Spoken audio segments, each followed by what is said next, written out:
32 प्रकार की गंदगी जो हमारे शरीर से निकलती रहती है, इसके बारे में भगवान बुद्ध ने 2500 साल पहले बताया था, उससे भी पहले।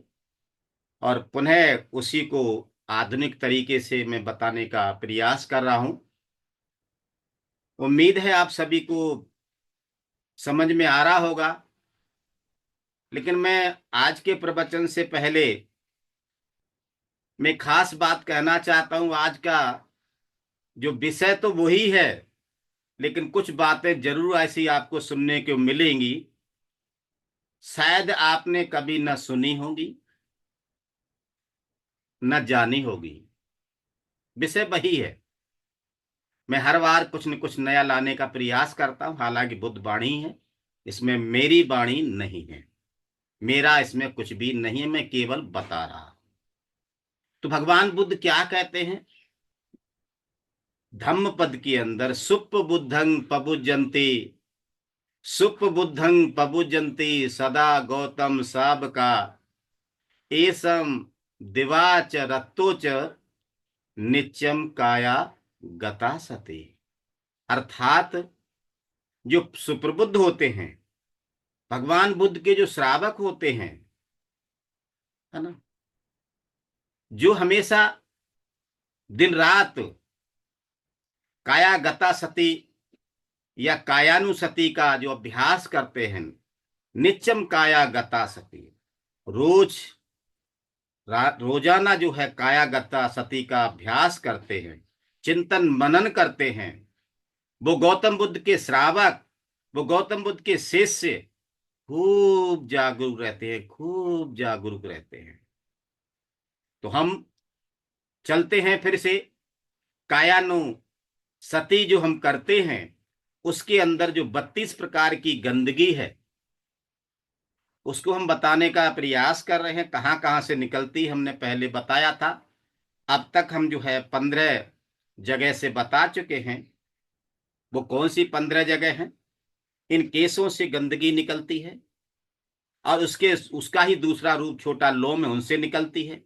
नाखूनों से निकलती है, पामों से निकलती है, दांतों से निकलती है, त्वचा से निकलती है, मांस से निकलती है, स्नायु अर्थात नसों से निकलती है, हड्डी से निकलती है, हड्डी के भीतर की जो मज्जा है, गूदा है, उससे निकलती है, वृक्क अर्थात गुर्दे से निकलती है, हृदय, दिल, कलेजा, इनसे भी निकलती है। ये आपको मैंने बताया था। और फिर जो लीवर है, उससे निकलती है। आपने सुना होगा, अक्सर सुना होगा, फैटी लीवर हो गया या इन्फेक्टेड लीवर हो गया है। और क्लोमक से निकलती है, प्लिया से निकलती है, फुफ्फुस अर्थात जो फेफड़े हैं, लंग्स हमारे, इनसे निकलती है। शरीर में ये जो हमारे ऑर्गन्स हैं, इन सभी से गंदगी निकलती ही रहती है। अर्थात ये जो शरीर है गंदगी से भरा है, मलों से भरा है। क्या हम इसको समझ पा रहे हैं? और उसके आगे जो है आंत, जो है हमारी आंत है, पतली आंत है, इनसे भी गंदगी निकलती है। उदरस्थ वस्तुएं हैं, इनसे निकलती है। और जो पाखाना है उसके रूप में निकलती है। तो मैं आंत, पतली आंत, उदरस्थ वस्तुएं और पाखाना के बारे में बताने का प्रयास करता हूं। तो सबसे पहले 16वें नंबर पर है आंत है। यहां भी देखो कुदरत की अजीब रचना है, इसको अन्यथा मत लीजिएगा, इसमें मेरा कोई कसूर नहीं है। हालांकि बाबा साहब ने, भगवान बुद्ध ने खूब प्रयास किया है, समता पर जोर दिया है, लेकिन कुदरत की भी रचना बड़ा अजीब है। क्या भगवान बुद्ध बता रहे हैं कि जो आंत है, पुरुषों की जो 32 हाथ की आंत होती है, पुरुषों में जो आंत होती है वो 32 हाथ की होती है, और स्त्रियों के अंदर जो आंत होती है वो 28 हाथ की होती है, यानी 4 हाथ छोटी होती है। ये 21 स्थानों पर झुकी हुई होती है, 21 स्थानों पर झुकी हुई होती है। और ये जो आंत की बट्टी की तरह है, वह रंग से सफेद, चीनी और जो चूना है, चीनी और चूने को मिला दिया जाए, अर्थात पत्थर को घिस करके, सफेद पत्थर को घिस करके जो पानी बनता है, उसके रंग की होती है। बनावट से लहू की द्रोणी में जो मोड़ कर रखे गए, जो ऊपर का हिस्सा सिर का होता है, कटा हुआ सांप होता है, उसके बनावट की होती है ये। दिशा दोनों दिशाओं में है। आपने देखो कमर से ऊपर का हिस्सा है, ऊपरी हिस्सा कहलाता है, और नीचे कमर से नीचे का हिस्सा वो निचला कहलाता है। अवकाश से ऊपर गले के गड्ढे में यहां से, और नीचे पाखाना के मार्ग में बांधती हुई, गले का जो गड्ढा होता है और पाखाना के मार्ग के अंत तक, ये जो शरीर का अंदर का भाग होता है, इसमें ये स्थित होती है। परिच्छेद से आंत के भाग से अलग हुई है। इसका जो सभाग परिच्छेद है और विस्भाग परिच्छेद कैसा है, जैसे केस जैसा मैंने पहले ही बताया था कि विस्भाग का मतलब ये होता है कोई भी चीज कितनी भी अच्छी क्यों न हो, अगर वो हमारे खाने में पड़ जाए तो उस खाने को हम फिर ग्रहण नहीं करते। ये इसका विस्भाग परिच्छेद मैंने बताया था। अब आता है सत्र में जो गंदगी निकलने का स्थान कहां से, वो पतली आंत है। ये जो पतली आंत है, आंत के झुके हुए स्थानों में बंधन है, ये बंधा हुआ है। वह रंग से सफेद जो कुमुदनी होती है, जो कुमुदनी की जड़ के रंग की होती है। बनावट से भी कुमुदनी की जड़ की बनावट की ही है, यानी रंग भी कुमुदनी की जड़ जैसा है और बनावट भी कुमुदनी की जड़ जैसी है। रंग भी कुमुदनी का है और बनावट भी कुमुदनी की जड़ की है। दिशा से दोनों दिशाओं में है, और अवकाश से कुदाल है, कुल्हाड़ी है आदि को बनाने वालों को जो यंत्र हैं, जिनसे ये कुल्हाड़ी और कुदाल बनाए जाते हैं, उनके यंत्र के खींचते के समय, जब खींचते हैं ना, इसको देखा होगा ठोक के भी करते हैं। जो झुके हुए स्थानों में न बहने देने के लिए जो यंत्र हैं, उनके तख्तों को बांधे रहने के यंत्र के जो सूत होता है, उस सूत के समान पाद पुंछन की रस्सियों को घेरे जो होते हैं, उनके बीच में उसे सीकर रहने वाली रस्सियों के समान, यानी बहुत सारी रस्सियों को बीच बीच में सिल दिया जाए तो भी इकट्ठी गुच्छा जैसा हो जाता है, उसके समान 21 आंत के झुकावों के बीच में, या मोड़ तो अलग तरह से मोड़ मोड़ के लगभग 21 उसके जो है लच्छे यानी लाइन या लर बन जाती है, उसके बीच में स्थित होती है। परिच्छेद से पतली आंत के भाग से अलग हुई है। इसका सभाग परिच्छेद है, और विस्भाग परिच्छेद कैसा है, बालों जैसा ही, केस जैसा ही। अब आता है अगला, उदरस्थ वस्तुएं, यानी हमारे शरीर के अंदर, पेट के अंदर जो वस्तुएं होती हैं, जिनको खाते हैं, पीते हैं, चबाते हैं, चाटते हैं, निगलते हैं, अब वो अंदर जाकर के जो वस्तुएं हैं, उन सभी को कहा जाता है उदरस्थ वस्तुएं। पेट में खाई पी, चबाई, चाटी, निगली हुई वस्तुएं, वह रंग से खाए हुए आहार के रंग की हैं, यानी कि जो हमने खाया है, अंदर जाके उनका रंग भी वैसा ही होता है। बनावट के जल छाके में ढेले हुए चावल की बनावट की होती है। जैसे चावल है ना, कूट दिया जाए, उसमें कुछ मिक्स कर दिया जाए जूस वगैरह, तो उनका जो बनावट हो जाती वैसे ही है ये। दिशा से ये ऊपरी दिशा में है, कमर से ऊपर, अवकाश से पेट में स्थित है। पेट दोनों ओर से दबाए हुए भीगे वस्त्र के बीच में उत्पन्न हुए फुलाव के समान आंतों का यहाँ पटल है, जो बाहर चिकना है, ऊपर ऊपर से चिकनी होती है ये आंत। उधर की जो वस्तुएं हैं ना, उधर से अगर वो देखेंगे तो चिकनी होती हैं, और भीतर सड़े हुए मांस से लिपटी हुई, सड़े हुए मांस से लिपटी हुई गंदी चादर के फुलाव के समान है। लगाइए कैसा हो जाता है इसका। सड़े हुए कट सड़ा हुआ जो कटहल होता है ना, सड़े हुए कटहल के छिलके के भीतर के समान कहना ज्यादा उचित होगा। अब जो सड़ा हुआ कटहल, अंदाजा लगाओ कैसा हो जाता है, और फिर उसके छिलके कैसे हो जाते हैं। उस तरह की अंदर की वस्तुएं होती है ये। जहां तारकोटक, केंचुए, ताड़हीरक, सूचीमुख, सुई के समान नुकीले मुंह वाले कीड़े,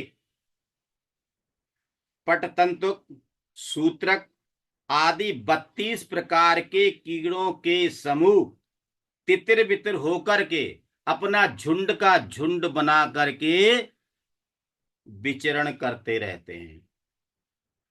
हाथों में कितने प्रकार के कीड़े होते हैं? 32 प्रकार के। और उनका नाम भी हमने बताया है। जिनको दोबारा से याद करना है तो बाद में वीडियो देख भी सकते हैं। तो याद रखिए कितने प्रकार के कीड़े होते हैं जो हमने खाया है, जो अंदर पेट में पहुंचा है, उसमें 32 प्रकार के कीड़े होते हैं। उन सभी कीड़ों का अपना अलग अलग काम भी होता है। तो ध्यान से सुनिएगा। जो खाई हुई वस्तुएं हैं या पी हुई वस्तुएं के नहीं रहने पर जब पेट खाली हो जाता है, ये जब नहीं रहता अंदर का मटेरियल, तो ये उछलते हैं, उछल कूद करते हैं, रोते हैं, हृदय के मांस को ठोकर मारते हैं, लाओ मुझे कुछ खाने को दो। तो आपने देखा मेरे पेट में चूहे कूद रहे हैं, मेरे पेट में आग लगी है। वो यही होता, 32 प्रकार के कीड़े उछल कूद करते, ठोकर मारते हैं। और जब उनको नहीं मिलता तो क्या होता है, सुनो ध्यान से। और पेय भोजन आदि के खाने के समय ऊपर की ओर मुंह करके इस तरीके से अटका देते हैं, अपना नुकीला पंजा आंत के अंदर गड़ा देते हैं। ऊपर की ओर मुंह करके पहली बार जो खाई हुई वस्तु में से 2-3 ग्रास फटाफट खा जाते हैं, जल्दी जल्दी से गायब कर जाते हैं। जो उन कीड़ों का प्रसूति गृह है, अर्थात जो बच्चा उत्पन्न करने का जो घर है, पाखाना घर है, रोगी गृह है और शमशान होता है, ये छोड़ते कहीं नहीं है। देखा होगा मुर्दे में भी ये कई बार बाहर निकलने लग जाते हैं, कई लोगों ने देखा होगा। तो ये जो कीड़े हैं, जैसे कि चंडाल ग्राम के द्वार पर जो गढ़ई होती है ना, गढ़ई में गर्मी के दिनों में खूब जोरों से वर्षा हो, मेह के बरसने से पानी द्वारा बहती हुई पेशाब, पाखाना, चमड़ा, हड्डी, स्नायु यानी नसों का टुकड़ा, पोंटा, लहू इत्यादि नाना प्रकार की गंदगी पर पड़ करके जो कीचड़ है ना, वो पानी में मिल जाती है। अब लगा लो अंदाजा कैसा हाल होता होगा अंदर। और ऊपर से हम गर्व करते रहते हैं कितना सुंदर है हमारा शरीर, अंदर तो कुछ भी गड़बड़ नहीं है ना। 2-3 दिन के बीतने पर अगर 2-3 दिन तक खाना अंदर रह गया, पेट साफ नहीं हुआ, उसमें कीड़ों के समूह अपने आप ही उत्पन्न हो जाते हैं, जो सूरज की गर्मी के वेग से पीड़ित होकर ऊपर फेन के बुलबुलों को छोड़ते हैं। अब इसको मैं ज्यादा डिस्क्राइब नहीं करूंगा, इतना समय नहीं होता है, आप अंदाजा लगा सकते हैं। वह बहुत ही नीले रंग की, बहुत ही नीले रंग की अत्यंत बदबूदार, अत्यंत दुर्गंध बहाने वाली, घृणित यानी घृणा करने योग्य, ना पास जाने और ना देखने की योग्य हो जाती है। आप अंदाजा इसी से लगा लीजिए कि कोई व्यक्ति जब खाना खाता है और जब उसको उल्टी हो जाती है, तो क्या उस उल्टी को हम देख पाते हैं क्या? कभी कभी तो ऐसे कच्चे लोग हैं उनको खुद भी उल्टी हो जाती उसको देख करके। तो अंदाजा लगाइए कि जो अंदर आंत में पहुंच गया है, वो क्या वाकई देखने लायक है क्या? सूंघने लायक है क्या? वो चाटने लायक है क्या? ना देखने लायक, ना सूंघने लायक, ना पास जाने लायक, दूर से बदबू आती है। ऊपर तो हमने केवल पेंट कर रखा है, अंदर ये हाल है हमारा। सूंघने या चाटने की तो बात ही क्या है, वो देखने योग्य भी नहीं रहती है, सूंघने योग्य नहीं रहती है। ऐसे ही नाना प्रकार का पेय भोजन आदि दांत रूपी मूसलों से संचूर्ण किया हुआ। ये जो हमारे दांत उसको चूरन चूरन करते, बहुत का नाम, पीस पीस के बहुत ही चूर्ण बना देते हैं उसका। और उसके अंदर जिभ्या रूपी हाथ, ये जो जीभ है बार बार उसको खाना जब खाते देखा होगा पलटता रहता है खाने को, जिभ्या रूपी हाथ से उलाटा हुआ। और उसके अंदर थूक मिला होता है, उसके अंदर लार मिली होती है। उस समय रंग गंध रस आदि कुछ भी नहीं रहता। जुलाहे अर्थात जो कपड़ा बुनने वाले हैं, तंतुबाय की खली होती है। खली तो जानते ही होंगे आप लोग, जहां कपड़ा बुना जाता है। और कुत्ते के बमन के समान, जैसे किसी कुत्ते ने उल्टी कर दी हो, उसके समान पड़कर पित्त कफ बात से घिर जाता है। इसमें पित्त भी मिल जाता है, कफ भी मिल जाता है। इतनी सारी गंदगियां अपने शरीर से निकलने वाली उसमें और मिल जाती हैं। 32 प्रकार के कीड़े भी इसमें होते हैं। जठराग्नि के संताप के वेग से पीड़ित हुए, ये जो जठराग्नि है ना, कहते हैं आग लगी हमारे पेट में, उसकी अग्नि से पीड़ित हुए कीड़ों का छोटा सा समूह ऊपर ऊपर फेन के बुलबुलों को छोड़ता है। यह अत्यंत सड़ा, बदबूदार, दुर्गंध बहाने वाला घृणित हो जाता है, जिसे सुनकर भी पेय भोजन आदि में घिनौनाहट होती है, यानी घिनाती है, नफरत होती है। ज्ञान चक्षु से तो देखने की बात ही क्या है, आप अपने मासल चक्षु से ही देख लीजिए, तो ज्ञान चक्षु खोलने की जरूरत नहीं, अपने आप ही खुल जाएंगे। और जहां पड़ा हुआ पेय भोजन आदि 5 भागों में बट जाता है। ये जो भोजन हमने खाया है, ध्यान से सुनिए, ये 5 जगह बट जाता है। पहले भाग का क्या होता है, एक भाग को तो कीड़े खाते हैं, अंदर है भाई, उनको भी तो भोजन चाहिए। भगवान बुद्ध कहते हैं सभी प्राणी आहार पर निर्भर हैं। तो हमारे शरीर के अंदर आंतों में 32 प्रकार के जो कीड़े हैं, उनको भी तो भोजन चाहिए ना। तो एक भाग को कौन खाता है, हमारे अंदर के कीड़े खाते हैं। दूसरे भाग को क्या होता है, जो हमारे अंदर की अग्नि है, जठराग्नि है, उसको जला डालती है ना। बहुत हमारे अंदर जठराग्नि है। इतना समय नहीं ना और समझाता, क्योंकि मैं विज्ञान का स्टूडेंट रहा हूं तो इन चीजों को अच्छी तरह समझता हूं। और तीसरे भाग का क्या होता है, तीसरा हिस्सा पेशाब यानी यूरिन बन जाता है। और जब वो जठराग्नि ज्यादा जला डालती है तो देखा होगा बहुत ज्यादा कड़क हो जाता है मल, बहुत दिक्कत होती है किसी किसी के लिए, तो डॉक्टर को बुलाना पड़ता है। तो पहला भाग क्या होता है, कीड़े खाते हैं, पहला नंबर उन्हीं का, क्योंकि वही अंदर है। दूसरे भाग को जठराग्नि जला डालती है।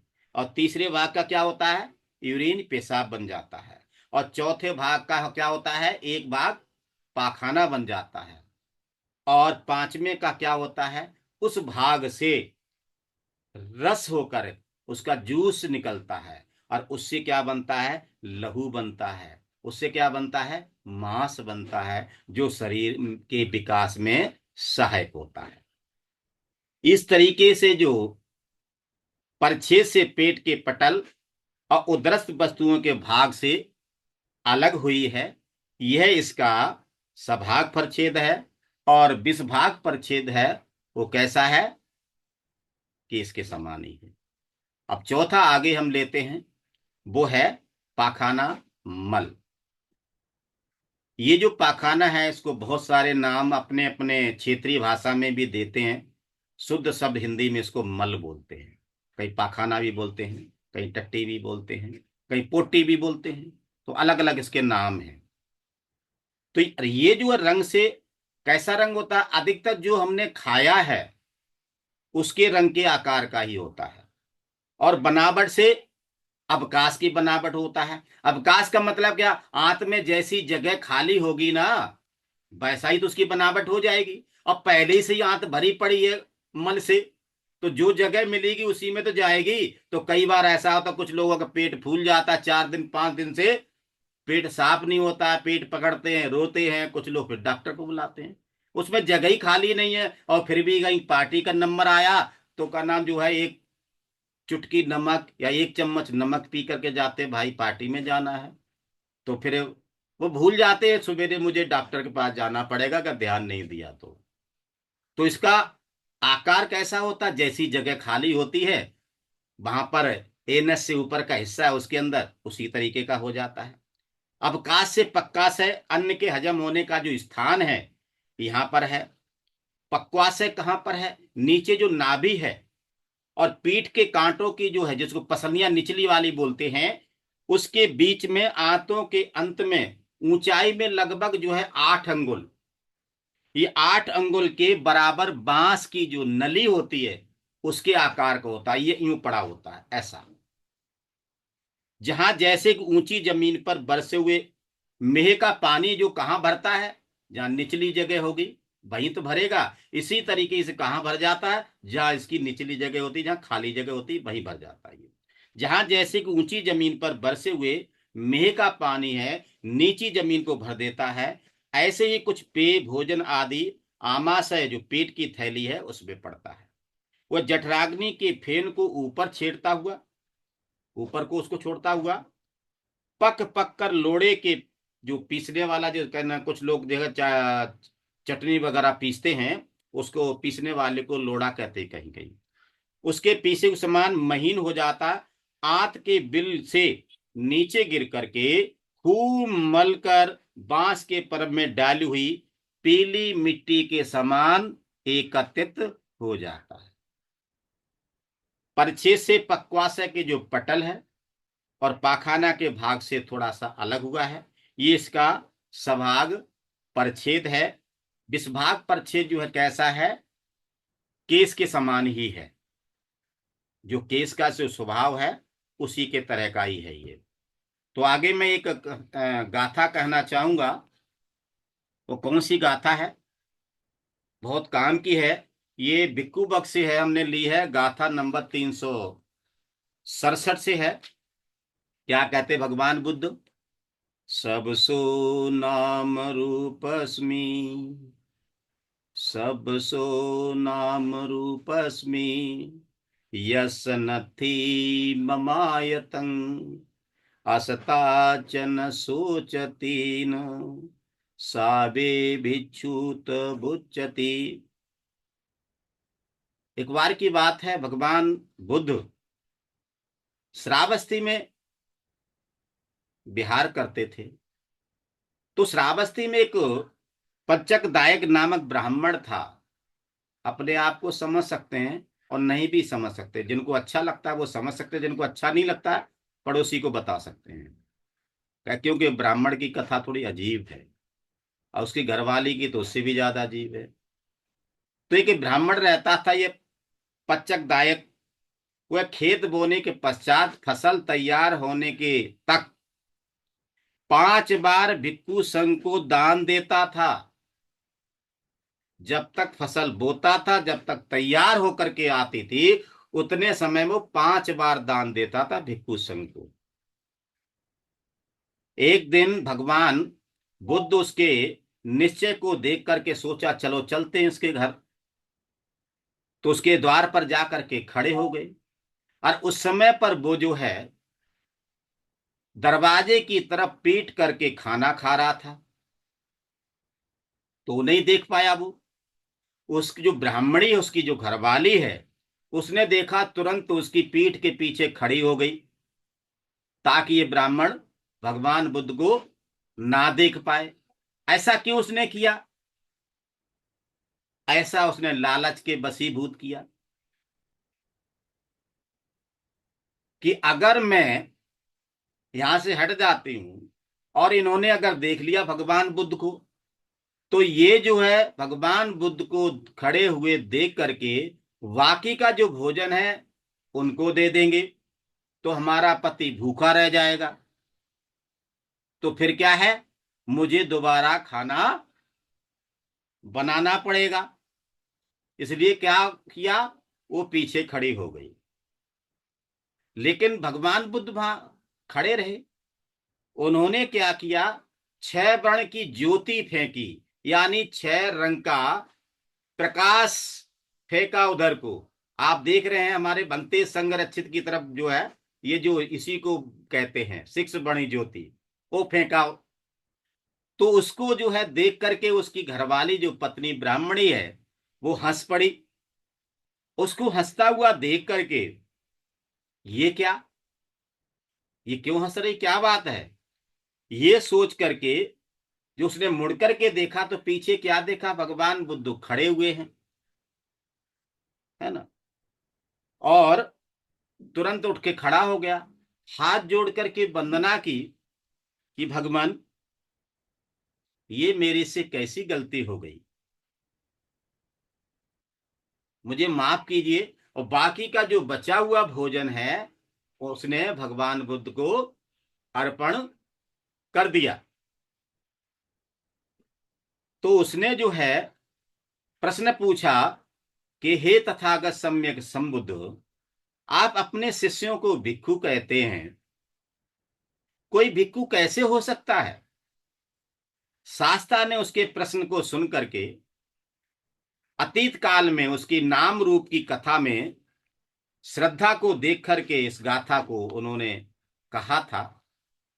और समझाते हैं कि संसार के किसी भी नाम और रूप में जो पंच स्कंध हैं, रूप है, वेदना है, संज्ञा है, संस्कार है, इनके प्रति जिसके मन में थोड़ी सी भी ममता नहीं होती है, जरा सी भी आसक्ति नहीं होती है, जिसका बिल्कुल ही मैं और मेरे का भाव उसके अंदर नहीं रहता है, जो उसमें से किसी बाहरी वस्तु के ना रहने से या ना मिलने से, यानी बाहरी वस्तु तो थी खाना, उसके ना रहने से, ना होने पर वो शोक नहीं करता है, वो दुख को नहीं करता है, चिंता नहीं करता है, जिसको इसके होने या न होने का सुख या दुख नहीं होता है। जिसके पास इस प्रकार का समता भाव होता है, समभाव होता है, वही वास्तव में भिक्षु कहलाता। ये भिक्षु की परिभाषा है। तो भले ही वो भिक्षु पर बोला हो भगवान बुद्ध ने, मुझे ऐसा लग रहा है कि हमें भी इसका अनुकरण करना चाहिए। ये जो नाम है इसको मन को बोलते हैं, और ये रूप है, ये शरीर है। इसका अर्थ क्या है, एक तरफ से मन है मानसिक और रूप है शारीरिक।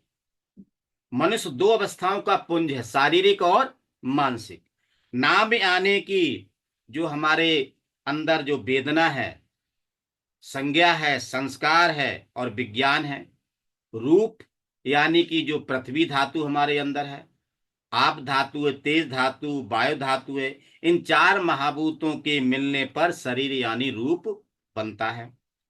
नाम रूप यानी नाम भी बदलता रहता है, यानी इसके अंदर जो वेदना है, संज्ञा है, संस्कार है, विज्ञान, ये बदलते ही रहते हैं, हमेशा परिवर्तनशील है। इसी तरीके से जो हमारे अंदर रूप है ये भी परिवर्तित होता रहता। आप देख लीजिए बचपन से लेकर के अब तक, है ना, ये परिवर्तनशील है, ये अनित्य है। मनुष्य इन नाम और रूप के दो बंधनों में फंसा रहता है।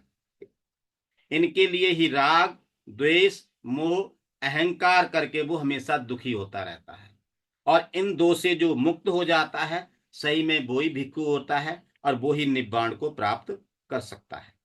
जिसके अंदर नाम रूप की ममता, मोह मर जाए, आसक्ति खत्म हो जाए, जिसे नाम रूप, पद प्रशस्ता, प्रशंसा के प्रति कोई लगाव ना रहे, जब इनका इनसे मुक्ति हो जाती है, आसक्ति खत्म हो जाती है, तो फिर कोई चीज हमारे पास हो या ना हो, कोई फर्क नहीं पड़ता, कोई दुख नहीं होता, कोई शोक नहीं होता है। अब वही सही माने में भिक्खु है, अब वही व्यक्ति जो निब्बाण को प्राप्त कर सकता है। ममता शब्द का मतलब है मैं का भाव। मम मम माने मैं। सांसारिक चीजों के प्रति मैं का भाव रखना, जैसे मेरा धन, मेरा बंगला, मेरी गाड़ी, मेरी पत्नी, मेरा पति, मेरा भाई, मेरी गाड़ी, मेरा शरीर, मेरा रूप, जिसका मैं और मेरा का भाव चला जाए, वही सही में भिक्खु कहला सकता है। सही में वही साधक काया गतानुसति का अभ्यास करके निब्बाण को प्राप्त कर सकता है। तो बहुत बहुत साधुवाद। मैंने आपको काफी बातें बताने का आज प्रयास किया है और आप सभी ने मुझे ध्यान से सुन लिया है। धर्म मित्र उर्मिला बौद्ध जी ने मुझे संधि दी है, दिल्ली केंद्र ने मुझे मौका दिया, तो आप सभी का मन की गहराइयों से बहुत बहुत साधुवाद करता हूँ। यहीं रुकता हूँ। सभी को मेरा मैत्रीपूर्ण जय भीम। नमो बुद्धाय। साधु साधु साधु।